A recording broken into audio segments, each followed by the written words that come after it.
hindi sila magre-remit ng kanilang mga maaaring ipadala sa mga pamilya nila. Hindi lamang po gobyerno maapektuhan, pati ang kanilang mga pamilya. Pangatlo, sinasabi niyo po na hindi lang gobyerno ang maapektuhan, kundi pati ang pamilya. Ma'am Castro, huwag niyo pong alalahanin ang aming mga pamilya. Nag-uusap-usap na po kami na sa ganitong petsa, from March 28 to April 4, hindi kami magpapadala sa inyo. So alam na po nila ang gagawin at handa po kaming magtiis para sa aming mahal na Pangulong Rodrigo Roa Duterte. Kumusta ko kayo lahat dyan mga kababayan? Welcome back sa PH Update. Muli ho tayo nagbabalik sa panibagong reaction video. Ayun na nga, no, naaapektuhan daw itong si Marcos Jr.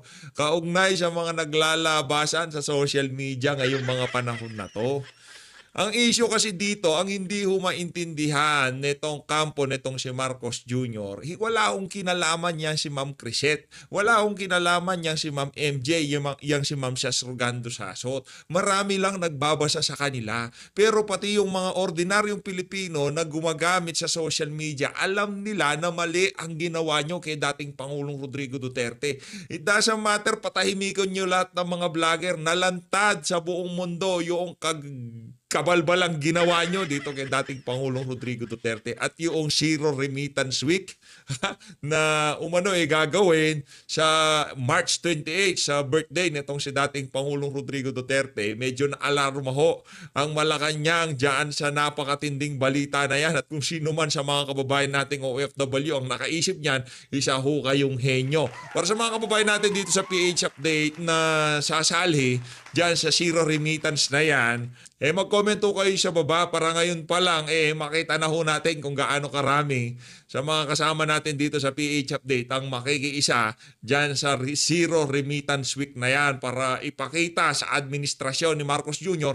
na hindi natutuwa ang mga kababayan nating OFW doon sa ginawa nila dito kay dating Pangulong Rodrigo Duterte. Dito ho muna tayo dito kay sagot ni Erwin HR, Vice Chairman ng Maisog Croatia. Naku, matindi ho ito. Sinagot ho niya itong si Aling Claire Castro. Pakinggan ho natin to mga kababayan. Matindi to. Game.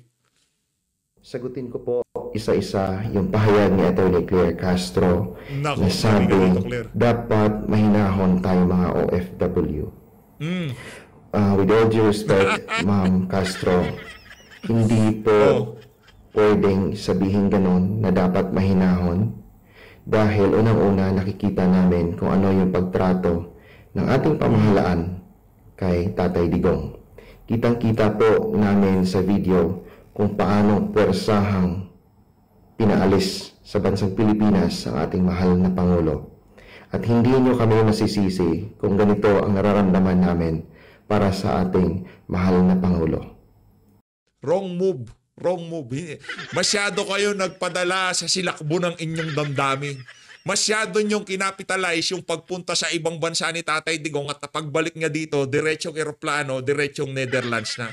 Ang kalaban nyo dito, hindi na mga vlogger. Kahit wala ho si PH Update, meron at merong vlogger na magpapatrending dito sa video na to ni Sir Erwin HR. Meron at meron hong isang vlogger na tatalakay magpapalabas sa kanyang channel dito sa mga sasabihin niya sa video na to. Hindi ho ang issue dito ang mga vlogger, isaksak nyo yon sa mga kukote nyo. Ang issue dito, ang ginagawang panggigipit ng administrasyon na to sa kanilang mga kalaban sa politika.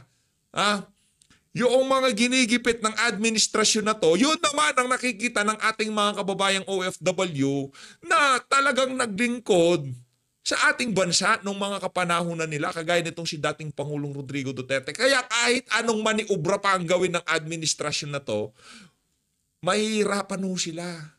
Ang kalaban ho nila dito, mga OFW. At yung mga kababayan nating OFW, malalakas ho ang loob ng mga yan.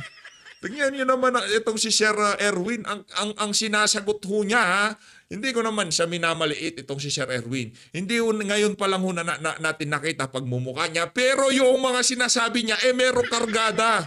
Nakukuha niyo ho ba mga kababayan? Yan ho, pagka nagsalita ang mga OFW, pinapakinggan ho yan. Pag panahon ng kampanya, isa ho sa usapan, isa ho sa pinapakinggan kung ano ang kanilang mga punto de vista. Kaya itong ginawa nila na to kay dating Pangulong Rodrigo Duterte, akala nila panalo sila dito. Isa ho itong, sa tingin natin, pihit ng tadhana para maipanalo itong mga senatorial candidate nitong si dating Pangulong Rodrigo Duterte. Vote straight Duterte, nandyan na ho sa Gedli. Kayo na hong bahala, isulat nyo. 5-6, Attorney Vic, Congressman Rodante Marcoleta, Pastor Apollo Kibuloy, itong si Doc Richard Mata, nandyan ho sila. Itong si Attorney Jimmy Bondoc, ayan, 53. Pastor Apollo Kibuloy, nandyan ho lahat sila. Lahat ng kandidato natin, ika nga, nakasalansan na dyan. 38 kong Dante. Tuloy ho natin. At pangalawa, sinasabi niyo po na mayroon po tayong batas na sinusunod. Tama po kayo, mayroon po tayong batas na sinusunod. But hindi po ba nararapat na doon lilitisin ang kaso ni Tatay Digong sa Pilipinas, doon sa bansa natin? Tama po ba? Tama din po ba na ipadala natin o isurrender natin si Tatay Digong sa mga banyaga when in fact we are not anymore a member of the International Criminal Court? I am not a lawyer, pero I can read and understand po. Sa sobrang kabangagaan ng mga opisyal ngayon sa pamahalaan, pagka nakabanat sila ng pulburon, akala mo, pagka nagsalita sila, paniniwalaan sila, ganun-ganun na lang tatanggapin ng sambayan ng Pilipino yung mga trip nila. Hindi ho ganun gumagana ang mundo. Masakit mang sabihin, masakit man tanggapin para sa mga politikong kagaya ni Marcos Jr., yung pag-iisip nyo ho, kahit ano pang pilit nyong ipakain yan sa sambayan ng Pilipino, pagkamali yan, mali, hindi paniniwalaan, ganun lang ho kasimple yan. Ganun lang ho kasimple yan. Ang ano ho kasi ang mentality nitong mga napaka-confident na mga government official na to, akala nila kahit anong kabalbalang gawin nila, kaya nilang paikutin. Yung kagaya ng ginagawa ni Boying, kaya ho nilang pihitin. Kahit na gaano pa kamali yung kanilang pagrarason sa mga bagay-bagay na ginawa nila. Akala ho nila, mapapaniwala nila ang sambayan ng Pilipino. Yon ang miscalculation ho nila. Nag-iisip na ho ang sambayan ng Pilipino ngayong mga panahon na to. Ito, reaksyon lang naman to sa mga sinasabi ni Sir at sa mga base ito sa mga nangyayari sa social media ngayong mga panahon na to. Wala ho tayong dinadagdag na kung ano pa man dito. Wala hong dagdag bawas, ika nga. Kumbaga base sa mga kaganapan, sa mga sinasabi nila at reaksyon ng mga OFW ngayong mga panahon na to. Ito ho ang resulta ngayon. Hinahahain ko ho sa inyo. Masakit bang tanggapin, mapait mang lunukin para sa mga opisyal na to. Pero ang katotohanan ay hindi nyo mababago na dismayado ang mga OFW doon sa kabalbalang ginawa nyo dito kay dating Pangulong Rodrigo Duterte. Bring PRRD back. Ganun lang naman ho kasimple yun.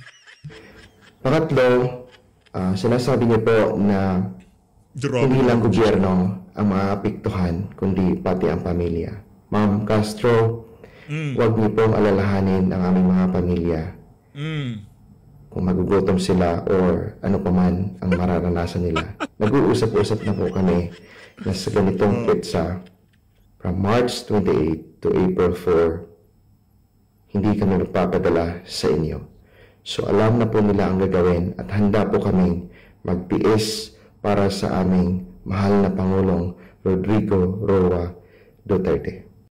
From March 28 to April 4, magkakaroon ho ng malawakang matindihan at malupitang zero remittance para sa mga kababayan nating OFW. Di ho tayo naghihikayat dito, prerogative ho nila yan, desisyon nila yan, kung ano man ang naging arrangement sa kanilang mga kamag-anak sa Pilipinas, nasa sa kanila yan.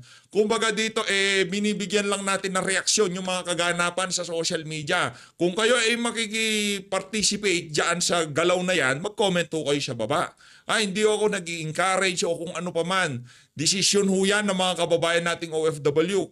Talagang yung mga nagmamahal kay dating Pangulong Rodrigo Duterte, kaya ho nilang magtiis. Yan ang sigurado natin. Kaya yung ginagawa nyo na yan kay Tatay Digong, napakalaking pagkakamali niyan. Claire Castro, sabihin mo kay Marcos Jr., mali ang ginawa natin na pinadala sa dahig si dating Pangulong Rodrigo Duterte. Napakalaking pagkakamali ho mga kababayan. Ngayon, hindi pa nag-uumpisa ang 2028 presidential election. Ika nga ni Boying Remulla, done deal na yan. Panalo na si VP Sara. Totoo. Real talk ha.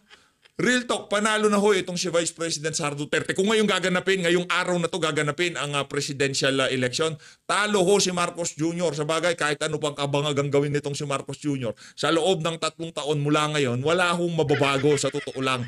Hindi na ho enough ang 3 taon para magkaroon ng proyekto, solusyonan ng mga problema ng Pilipinas o kahit pa paano maibsan yung mga problema na nararanasan ngayon ng ating mga kababayan. Kulang ho, 6 na taon nga, nabitin si Tatay Digong, tapos itong bangag na to, 3 taon, maaayos niya yung mga problema na yan. Malabo hong mangyari yun mga kababayan. Kaya kampante lang ho kayo kung ano ang tindi ng suporta ng mga kababayan nating OFW dito kay Vice President Sara Duterte. Titindi pa ho yan pagka papalapit na ang 2028 election. At pagka in-impeach itong si VP Sara, tandaan nyo ho mga kababayan, lahat ng mga trumabaho dito kay VP Sara, markado na yan sa sambayan ng Pilipino. Tingnan natin. Kaya nga itong senatorial election na to, medyo excite ho tayo mga kababayan. No?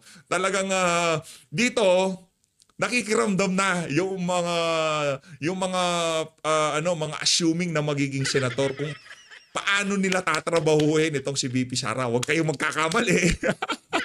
Huwag kayong magkakamali. Okay, ma-impeach niyo si VP Sara. Pero ano ba anong tawag dito? Ang magiging imahe niyo sa ating mga kababayang OFW at yung mga taga-suporta ng mga Duterte sa Pilipinas? Anong magiging imahe niyo? Pinagkaisahan nyo itong si Vice President Sara Duterte para maipwesto yung mga ambisyoso sa 2020. Naku, ang pangit naman yung tingnan yun. Inimbestigahan nyo ang confidential fund itong si Vice President Sara Duterte, pero yung ibang mga government official na tumatanggap ng confidential fund, pinalampas nyo. Naku, ang pangit yung tingnan nun. Hindi pa nag-uumpisa itong hearing na to, kahit na ano pang mga ebidensyang ilatag nyo, tapos na ho, ika nga, yung pananaw, yung paniniwala ng ating mga kababayang OFW at yung mga taga-suporta nitong si VP Sara, nitong si dating Pangulong Rodrigo Duterte, ika nga ni Boying, done deal na. Walang ginawang mali si VP Sara kahit ano pang ebidensyang ilatag nyo dyan. Pagka tinanggal nyo si VP Sara, isa lang ibig sabihin nun, dinidispatcha siya para hindi makatakbo sa 2020. Yun lang ang kadahilanan nun. Kasi ngayon, kung talagang gusto nyong, naku, mayayari tayo dito. Baka tayo makita dito sa video na to. Sige na nga, umpisa na ho natin ang ating pangalawang video dito sa video na to. Dito ho tayo kay Aling Claire Castro. Ito na, ano ba to? 30 minutes lang naman na tanungan to ni ating Claire, itong si Atching Claire. Pakinggan natin kung ano na naman mga kabalbalang pagsasabi niya dito sa press briefing na to. Gang! Hi, Yusek. Good morning po. Morning po. Okay. Yusek, sa isang interview po kay ICC spokesperson Fadil Abdallah, he thanked the Philippine government for showing commitment to international accountability mechanisms, and they also urged all countries, including the Philippines, to join or rejoin the Rome Statute. So how does Malacanang want to respond to this statement from the ICC spokesperson? Opo, nagpasalamat po sila sa ating nagawa. Kung ang nagsalita mismo po ay mula sa ICC, ipinapalagay natin ang ating naging itong Ali na to, gusto niyang gusto niyang magmukhang intelihente sa social media, sa mga press briefing. Pero lumalabas yung kanyang katangahan, no? No, gusto niya yung tipo, yung the way na magsalita siya, the way na deliver niya yung mga sagot niya. Akala mo talagang intelihente yung mga sinasabi niya. Pero pagka hinimay mo, puro basura, anak ng toko. Ay, ang galingan nyo ho, yung pagsagot, yung laman ng mga sagot, yung mga delivery, wala kaming pakialam dyan. Mas maraming manunood sa inyo. Ayusin nyo yung linalaman ng mensahe, pero yung wala kaming pakialam dyan. Pakikipagtulungan sa Interpol at ang ating i-implement ng ating batas na RA 9851 ay walang nilalabag na batas. Sumasang-ayon ang ICC na ang pag-surrender natin sa dating Pangulong Duterte ay naaayon din sa kanilang batas o rules. At gusto ko lamang idagdag dito, kasi kung sila ay sumasang-ayon sa ating naisagawa, kamakailan lamang ay nabanggit din po ni Benito Ranque, yung co-convenor ng Bring PRRD Home. Siya mismo po ang nagsabi, and I quote, dito po sa news po, na sinulat po ni Cheng Ordonez ng Daily Tribune. Eto ho, pinorward-forward na natin. Habang pinoforward-forward ho natin, bigla ho tayong nawirduhan dito sa press briefing na to. Bakit kailangan meron pang camera angle, anak ng tokwa? Press briefing lang yan, dapat nakasentro sa mukha mo at doon siya nagtatanong. Wala na hong maraming cheche-bureche, meron pang pa-slow-mo. Ano, cinematic para ka makatotohanan yung mga pinagsasabi mo, anak ng tokwa. Ang press briefing, ang alam natin, kagaya sa China, yung kagaya sa Amerika, ano lang ho yan, nakasentro lang sa mukha ng nagsasalita. Kagaya ng mga nasa Canada, yung mga nagsasalita sila, di ba? Wala, tingnan nyo naman to. Pati side view, tingnan nyo naman yan. Parang butod 2.0, anak ng tokwa. Ba't pati sa gilid, meron ka shot? Walang yung press briefing yan. Oh, anak ng tokwa.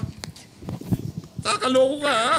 Magandang hapon po, Yusek. May nilulunsad pong global campaign, yung ilang grupo ng mga OFW po, particular yung Maisog Croatia sa Europa, kung saan ikakasa daw po nila yung Zero Remittance Week mula March 28 hanggang April 4. Matindi ho itong itong zero remittance sa nagaganapin sa 28. Mabilis yung balita na nakaabot sa Malacanang. Ang problema ho dito dahil sobrang nagtrending itong zero remittance na to, baka sa iba't ibang dako ng daigdig, yung mga kababayan nating OFW, makiisa dyan yung pasimple sila, hindi na rin ako magpapadala sa 28 hanggang sa April 4. Di ba? Yung pasimple lang sila, yung tipong hindi sila Duterte, hindi sila vocal na Duterte supporter, hindi sila maingay sa social media, pero dito sa kaparaanan na to, sigurado mapapanatang ko tong administrasyon na bangag na to. Di ba? Biglang gumanan yung mga kababayan natin sa Hong Kong, sa Canada, sa iba't ibang bahagi ng daigdig lang yung administrasyon to, magagantihan ko na. Hindi ako magpapadala. Yari kayo dito. Miscalculation na naman. Parte na po ito ng kanilang kampanya para po maibalik sa bansa si dating Pangulong Duterte. Ano pong reaksyon ng Malacanang dito, lalo na't may potential po itong epekto sa ekonomiya ng bansa at syempre malaking parte po ng GDP ng bansa ay mula ho sa remittances ng mga OFW. Of course, mas gugustuhin po natin na maging mahinahon ang bawat Pilipino sa ganitong klaseng issue. Sana po ay malaman din po nila na ang pamahalaan at ng gobyerno ay tumutupad lamang sa ating batas. At may mga Pilipino rin naman po na nagreklamo, nag-file ng complaint laban sa dating Pangulong Duterte. Sana ay maging patas din po sila sa kanilang pananaw para po maibsan, no, ang anumang pwedeng kahinatnan ng kanilang gagawin. Pero siyempre po, kung hindi po sila magkakaroon at hindi sila magre-remit ng kanilang mga maaaring ipadala sa mga pamilya nila, hindi lamang po gobyerno maapektuhan, pati ang kanilang mga pamilya. Ayun na nga, sinagot ka na nitong si Sir Erwin. Wala, nakausap na nila. Hindi, wag mong gamitin yung tipong ang dating parang naho-hostage yung mga... Ang dating nga, wala tayong sinasabi. Baka ipigin na naman, ano na naman tayo dito, kung ano-ano na naman sabihin. Ang sinasabi natin dito, meron ng arrangement. Hindi mo na kami makakapagpadala, ha? Kasi nakita nyo naman ang ginawa kay Tatay Digong. Paparamdam namin dito sa mga tampalasan na to ang ginawa nila, mali dito kay dating Pangulo Rodrigo Duterte. At wala ho naman, karapatan yan ng mga natin. Grabe, no? Tinitira ho talaga nila. Tayo, wala tayong alam dyan, Tinitira ho talaga nila itong administrasyon ni Marcos Jr. Yayarin lamang na bangag-bangag ang administrasyon na to. Ano na tayo? Isargo na natin to. Ika nga, di ba? Wala na kung dire-diretso na. Anak ng toko, ibang klase ho itong mga kababayan nating OFW. Ibang klase ho yung debosyon nila sa ating bayan. Pagka merong mali, talaga hong tinatayuan nila. Ika nga. Hindi ho kagaya nung iba dyan, mali na. Pinipihit pa nila gawing tama yung mali. Kahit na anong gawin nyo, pagka mali. Yan ang problema ho dito sa bansa na to. Kaya naman para dito kay Aling Aling Claire Castro, yung kalma na sinasabi mo, dapat yan ang ginawa nila noong inaresto ito nung kinidnap itong si dating Pangulo Rodrigo Duterte. Hindi yung pagiging kalmado na yan dapat ang ginawa. Dapat yan ang ginawa nyo. Kalmado muna kayo. Para ngayon, hindi kayo nakikiusap sa ating mga kababayang OFW. Paano? No, paano na lang biglang napaisip yung mga kababayan nating OFW. Ganito ginawa nila. Hindi, gawin natin 2 weeks yan. Ano mangyayari sa ating ekonomiya? Nakakalungkot man hong isipin, pero wala ho tayong magagawa. Independent ho yung mga kababayan nating OFW. Hindi ho natin sila mabubola. Hindi ho yan mabubola. Alam mo nila pagka BS yung mga pinagsasabi natin. Malalaman ho nila at pagka BS yung mga pinagsasabi natin, hindi naman ho magpapakulay yung mga yan, lalo na itong si Sir Herbiscal 2712 mega love shout. Kasi nakapag-segue pa talaga. Dito kay Ma'am Ariza yan, mega love shout out. Maraming salamat to, di ba? Hindi ho natin sila mabubola dito. Kaya yung mga pinagsasabi mo, Claire Castro, alam na alam ng mga kababayan natin na karamihan dyan kargado. BS na BS, ika nga. Dapat sinabi nyo yan kay Torre. Calm down. Kalma lang. Huwag nyo masyadong, anong ginawa nyo kay Tatay Digong?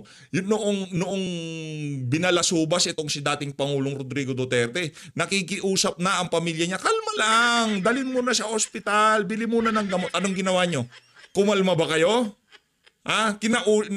Kinausap nyo ba si Torre at sinabi kay Torre na, huwag nyo naman bastusin, huwag nyo naman babuyin, dating Pangulo yan. Ginawa nyo ho ba yun? Kaya kung gawin ng mga kababayan nating OFW na taga-suporta nitong si dating Pangulong Rodrigo Duterte, pasensyahan na lang ho tayo.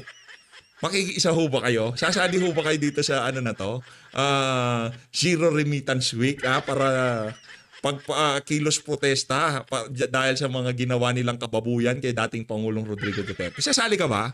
Alam ko marami dito OFW kasi tinitingnan ko demographics natin tsaka yung location ng mga nanonood. Marami sa United States, naku, mga estados, dolyar, dollars.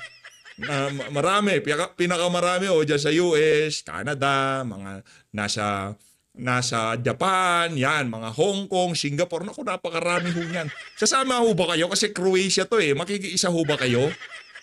Comment nyo nga ho sa baba para makita natin kung talagang solidong-solido itong gagawing Zero Remittance Week na to ng ating mga kababayang OFW. Aling Castro, tuloy. So, sana po ay maging mahinahon tayo sa ganito mga klaseng issues. Nakikiusap na yung Aling Claire. Sunod po mula kay Raquel Bayan, Radyo Pilipinas. Tingnan nyo naman yan. Ano yan? Cinematic, anak ng tokwa. Para magamit yung pagkakamahal-mahal na mga equipment na binili nyo. Parang mapagawa ng pelikula, anak ng toko. Sabi ko kanina pinupurward ko, ba't pero ganito? First time, ano to? Para magmukha professional, magmukha makatotohanan yung mga sinasabi nitong Ali na to. Puro basura lang naman lumalabas sa bibig na. Tingnan nyo naman yan. Yes, meron pang pa-slow motion, meron pang mga blur, bokeh background pa. Para saan yan? Gusto lang naman namin makita ang pagmumukha ni Claire Castro para sa ano pa yung mga... Po, yung Chinese Maritime Militia, naglagay na naman po sila, nag-install na naman po sila ng floating barriers sa Bajo de Masinloc na karating. Ano ho ito? Mga kargado na ho ito. Lahat ng tanong ng mga media dito, preparado ho ito ng Malacanang. At kung anong naratibong gusto nilang patakbuhin sa press briefing na yan, hindi naman ho interes ng sambayan ng Pilipino ang maririnig nyo dyan. Interes ho ng administrasyon nitong si Marcos Jr. Kaya i-forward na ho natin ulit. Ito, matindi dito. Pakinggan ho natin. Good afternoon po, Yusek. Yes po.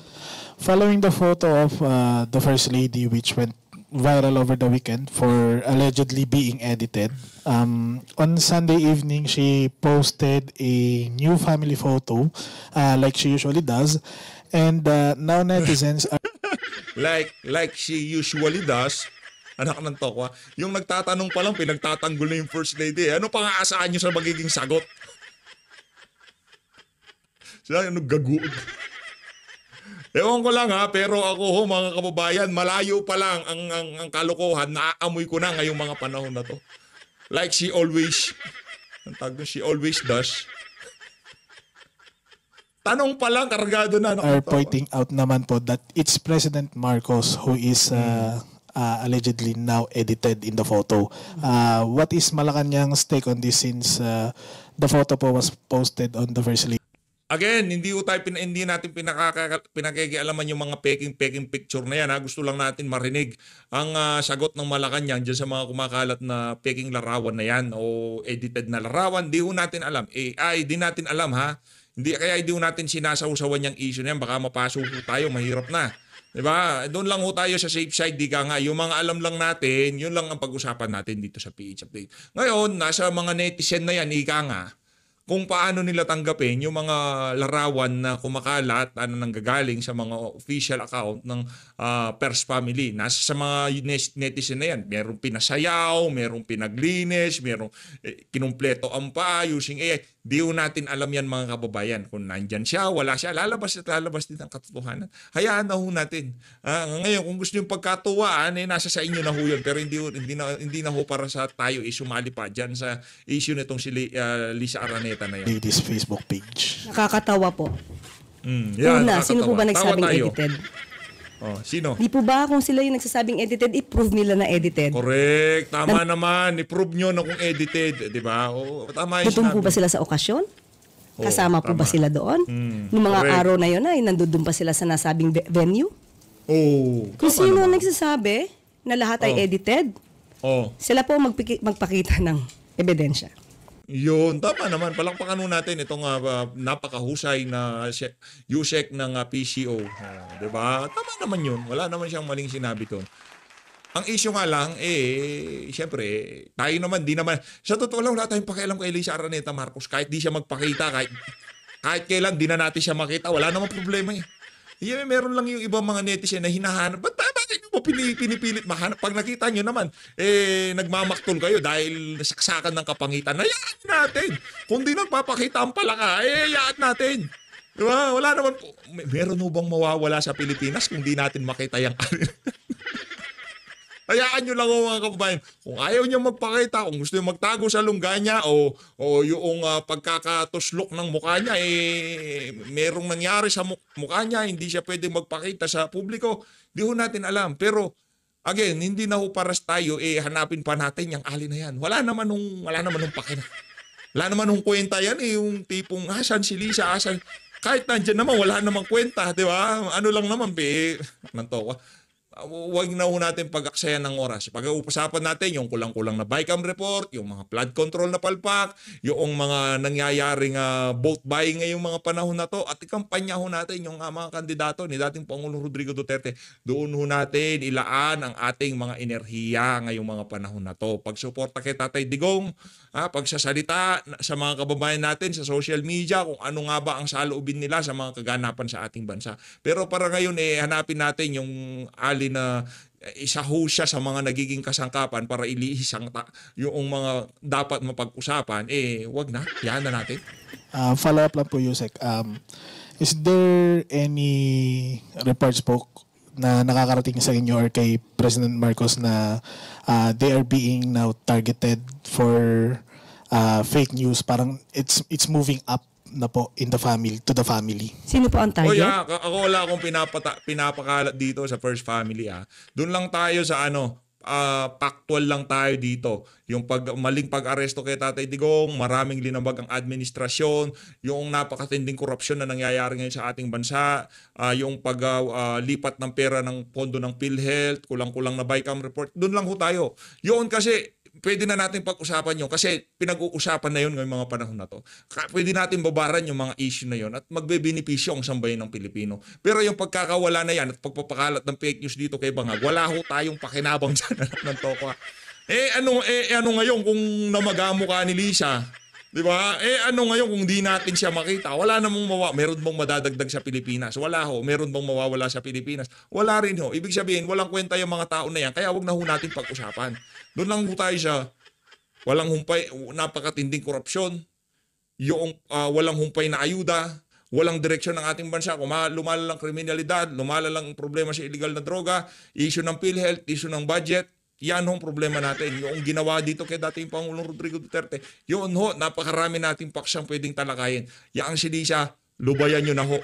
'Di ba? Kung ayaw niya magpakita, nasa sa kanya na 'yon. The first family po, any members like President Marcos and the First Lady. Ang tinatarget ng fake news? May nakakarating na po ba sa inyo na they are being targeted? I mean, Ever since, tinatarget na sila ng fake news. Hindi ito bago. Simula nang hindi naging maayos ang pagtingin ni VP Sara sa pamilya Marcos, nag-start na po ang fake news. Simula daw. Paanong simula? Si VP Sara nga umalis na sa Department of Education dahil walang humpay ang pamumulitika ng administrasyon sa kanya. Simula nung ang may kasalanan pa anak ng tokwa. Kailan ka ba pinanganak, madam? Uumpisahan na naman natin mula sa umpisa, pakikiusap ng mga Marcos na to na makipag-tandem sila kay VP Sara. Hindi si VP ang nakiusap dyan sa magkapatid na bangag na yan, ha? Anak ng tokwa, wag kong ganon. thank you po, Wag Yusek. naman ganon. Follow-up question po mula kay Ano Ivan follow-up? Mayrina, GMA. Anong follow-up yan? Ivan, ano yan? Cinematic talaga. Ano, pelikula? Palabasin nating dramatic yung pagsasalita nitong si Claire Castro para maniwala sa bayang Pilipino. Mga luko-luko. Walang ganun dyan. Kahit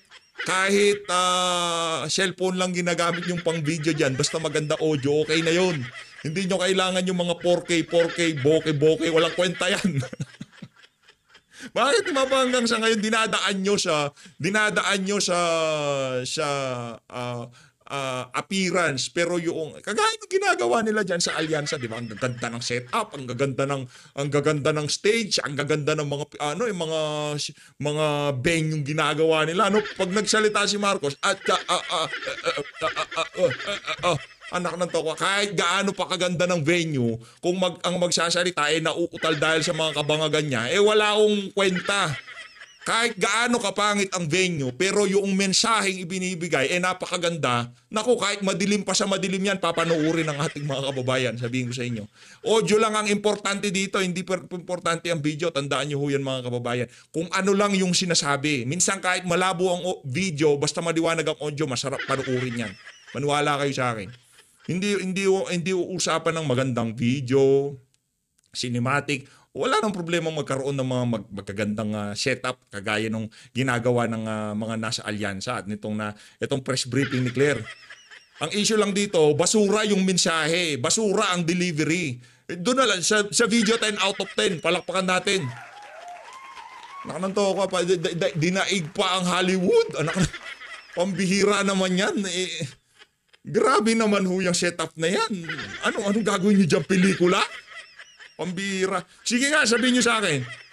Magkano ang ginastos nyo dyan sa setup na yan? Sa lightings nyo, dyan sa mga logo, dyan sa mga... Di kailangan yan ng sambayan ng Pilipino. Kailangan ng sambayan ng Pilipino, solidong mensahe. Yung totoong issue, kagaya ng flood control, kagaya ng BICAM report, kagaya ng PhilHealth, yung mga issue na yun ang pag-usapan natin, hindi yung kay Lisa. Walang kwenta yan. Yusek, is that an allegation that the fake news or whatever propaganda against the first family is being... Grabe naman yan. Pagka niya papanoorin nila tong video natin na to, tatawagin nilang fake news to. Wala naman tayong sinasabing fake news dito. Totoo naman na, grabe naman yan. Hirap naman dito sa, ayoko na dito. Ang labo, no? Nagbibigay ka lang ng reaksyon doon sa ginagawa nila. Pero dahil taliwas yung inyong pananaw doon sa mga sinasabi nila, fake news ka na. Wala naman tayong binabalita dito. Again, PH update, hindi ho balita to. Carried out by supporters of VP Sara. Kasi nabanggit nyo ho, since hindi na sila naging okay, saka po nagsimula yung pagtatarget sa first family ng ganito mga negatibong posts. There is this study. Teka. Para balansehin natin. Nung hindi na naging okay, doon din nag-umpisa ang pagtatarget ng troll plus House of Representatives plus Senate dito sa mag-ama na to. Yun, hindi natin pag-uusapan yun. Yung pag-target lang ng mga taga-suporta nitong si Tatay Digong, nitong si VP, sa mga ginagawa ng amo mo, yun lang ang pag-uusapan natin. Di ba? Parang ang labo. Noong hindi sila naging okay, walang humpay na hearing, walang humpay na pagbira, lahat mga congressman, mga senador, dito kay VP Sara, yun, hindi natin pinag-uusapan. O, ang importante lang dito, ang feelings nitong si Bangag, ganon. Yung feelings nitong mga Duterte, hindi importante, ganon ba yun? Made by Mr. Balbedina, a journalist. He made this study that there is this country with the network that really propagate negative news or info or misinformation.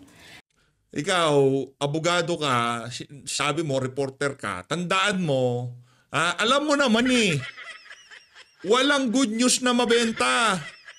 Halin na to, oo. Lahat ng balita, lahat ng network, alam yan. Kung ang iyong binabalita good news, wala may gusto niyan. Pero tayo, marami tayong ibinabalitang good news dito kahit di pinapanood ng mga kababayan natin. Dahil tayo balanse dito. Pero dapat yung mga kagaya nitong si Franz Castro, yung mga ganyang klaseng litanya, hindi niya na sinasabi. Alam naman kahit ng mga mainstream media, pagka ang balita ay hindi kargado, hindi niya pinapanood yan. Kumbaga, hindi mabenta, bilasay ang mga ganyang klaseng balita. Alam nyo yan. Ikaw, matagal ka na sa media. Alam nyo yan. Anong negative news, negative news? Specifically against the president. And favoring the vice president. That's it. And what do... That's it. Grabe, galing ko. Galing ko doon. What do we make of that statement of yours, Yusek? Are we Pati sila nalalabuan. Ano bang gagawin namin doon sa statement mo na yon, Aling Claire Castro? Parang labo, para sa inyo? directly accusing the vice president or the Duterte family as being behind? I am not accusing propaganda. anybody. But a lot of people are propagating misinformation against the president and the country. Mali. Doon sa ginawang pag-aresto kay Tatay Digong, maraming nalabag. Base pa lang doon sa nangyaring hearing diyan sa Senado. Nakita ng mga kababayan natin kung paano nakiusap ang pamilya. 80 years old, naging dating presidente, pero hindi pa rin pinagbigyan. Yung diffusion notice, hindi naman pala, kumbaga, pwede nating tanggihan o pwede nating sabihin na, teka lang, diffusion notice, iharap muna namin sa aming local courts para yung proseso, wala tayong lalampasan. Pwedeng gawin yun, pero hindi ginawa. Ngayon, kung ang sinasabi ng mga tao sa social media regarding doon sa mga nangyari noong inaresto itong si dating Pangulong Rodrigo Duterte, kung yung pinag-uusapan sa social media yung kulang-kulang na BICAM report, hindi nyo pwede sabihin na nagpapakalat ng misinformation. Kasi yung mga facts nailatag na. Yung mga facts nakita na ng ating mga kababayan. Wala kayo sa lugar para sabihin sa ating mga kababayan kung ano ang dapat at hindi nila dapat isipin. Kung ano yung mga nangyayari sa administrasyon na to, na ito ang isipin nyo, yan ang totoo yan. Hindi ganun gumagana ang demokrasya. Okay? Hindi ganun. Hindi porket yung isang gumagamit na social media, merong isinare na isang article o isang balita na kung saan tapos kinomentuhan, ganito yan, ganyan yan, hindi ako naniniwala dyan. Hindi kayo para sabihin doon sa isang tao na yon na nagpapakalat siya ng misinformation o kung ano pa mang peking balita. Karapatan ng bawat Pilipino na ibigay ang kanyang saloobin sa mga maiinit na kaganapan sa ating bansa. At kung pabor man to sa mga Duterte o against sa mga Duterte, tayo dito mga taga-suporta ng mga Duterte, tinatanggap po natin na tao sa ating loob yun. Ang problema, itong mga iyakin na to na kagaya ni Claire Castro. Yung mga ordinaryong Pilipino na nagsasalita, pinupuna ang mga ginagawa ng administrasyon, pinapalabas nila na nagpapakalat ng fake news, misinformation, disinformation o kung ano pa mga kabalbalan yan. Hindi porket hindi lang base dun sa naratibong gusto nyong takbuhin ng mga nangyayari ngayong mga panahon na to, ganun nyo na tawagin yung ating mga kababayang OFW. Yan ang problema. Diyan kayo nabutasan. Diyan nabuisit ang mga kababayan natin. Kaya ngayon magsasagawa sila ng zero remittance sa March 28 hanggang April 4. As always, maraming salamat sa pagsuporta sa PH Update. Hindi na natin pag-aaksaya ng ilang segundo itong si Claire Castro dahil wala naman tayong matinong maririnig dito sa ali na to. Mag-ingat kayong lahat. Mahalin natin ang Pilipinas. Pero, Meron akong inayunan doon sa mga sinabi niya kanina. Huwag niyo sabihin puro banat lang ginawa ko. Tama ang sinabi niya na yung mga nagsasabi na peke, edited yung picture nitong si Kokak, patunayan nyo. Tama naman yun, di ba? Maraming salamat po mga kababayan. Medyo dumalang po tayo ngayon dahil nagbibisi-bisi yan. Marami po tayong inaasikaso. Pero pagkatapos ng inaasikaso natin, rekta na naman ho tayo. Ika nga, balagbag all day long. Maraming salamat po mga kababayan.